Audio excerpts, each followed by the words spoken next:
발치는 도대체 언제 해야 할까? 그리고 왜 해야 할지 한번 지금부터 시작합니다. 사랑니 발치를 하지 않아도 되는 경우 중에 첫 번째로요, 사랑니가 가지런하게 난 경우입니다. 자, 엑스레이 사진을 보시면요, 사랑니가 어디 있을까 싶을 겁니다. 흰색 동그라미가 쳐진 다음 사진을 보시면요, 이 사랑니가 잘 보이죠? 이 큰 어금니가 3개가 있으면요, 가장 뒤쪽에 있는 어금니가 바로 사랑니입니다.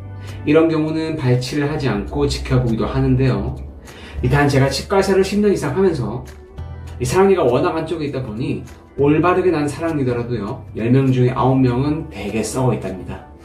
즉 대부분은요, 안쪽까지 관리를 하기가 쉽지 않습니다. 아무래도 칫솔이 가장 뒤쪽까지 들어가기가 힘들기 때문이죠. 따라서 이런 경우에는요, 치과에서 정기검진을 하시고요, 안쪽이 썩었거나 한 번씩 아플 경우에는요, 발치를 권유드립니다. 사랑니 발치를 하지 않아도 되는 두 번째 경우입니다.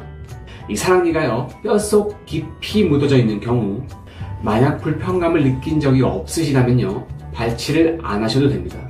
엑스레이 사진을 보실게요. 이 위턱뼈 사랑니가 아래쪽에 잇몸 뼈 상방으로 깊이 매복이 되어 있기 때문에 이런 경우는 세균이 침투하기가 힘듭니다. 자, 다음 사진을 보시면요, 아래쪽 사랑니입니다. 마찬가지로 이런 경우에도요, 세균이 침투하기가 힘들기 때문에 지켜보는 경우가 많습니다. 정확한 진단은 치과에 가셔서 한번 판단해 보시면 됩니다. 다만 무릎이 생기는 경우가 가끔 있는데요, 이 부분은요, 치과 검진을 통해서 확인을 하시면 대부분 무리 없이 진행이 됩니다. 아주 드물기도 하고요.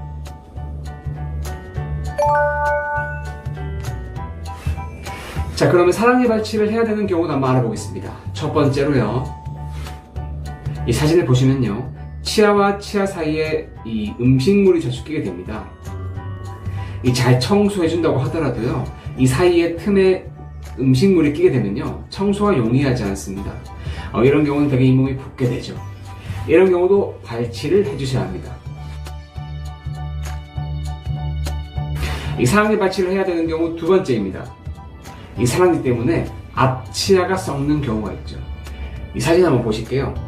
이 사랑니 앞쪽으로 음식물이 끼고 세균이 침투하면서 앞쪽 치아까지 썩게 만들었습니다. 그래서 그 부위로 사랑니가 점점 이동해서 앞치아에 엄청난 데미지를 입히고 있죠. 이 사랑니는 아깝지 않은데요, 그 앞에 치아까지 발치하게 되면 임플란트를 해야 합니다.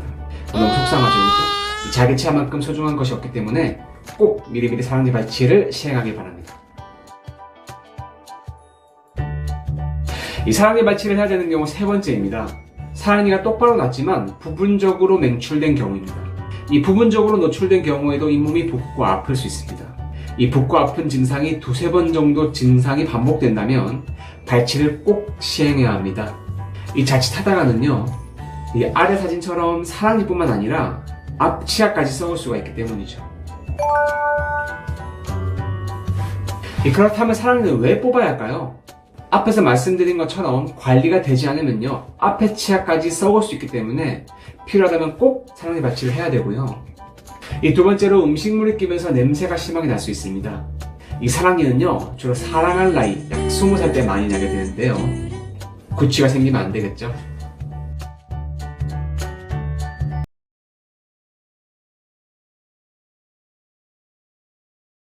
매복 사랑니 발치 한번 볼까요? 사랑니 노출을 위해 우선 절개를 해줍니다. 이때 절개는 최소로 해서 수술 후 불편감을 줄여주는 게 중요합니다. 치아 주위 뼈를 다듬고 치아를 노출시킵니다. 우선 치아머리부터 분할해서 빼게 됩니다. 이때 주의할 점은 뼈를 삭제하기보단 치아를 분할해서 빼는 게 중요합니다. 그래야 발치 후에 붓는 걸 최소화할 수 있기 때문입니다. 머리를 빼고 나면 뿌리를 조심스럽게 뺍니다. 신경이 다치지 않도록 섬세한 손기술이 요구됩니다. 발치가 끝나면 깨끗이 청소 후에 봉합합니다. 이 모든 과정은 마취를 충분히 한다면 아프지 않답니다. 걱정 말고 발치합시다.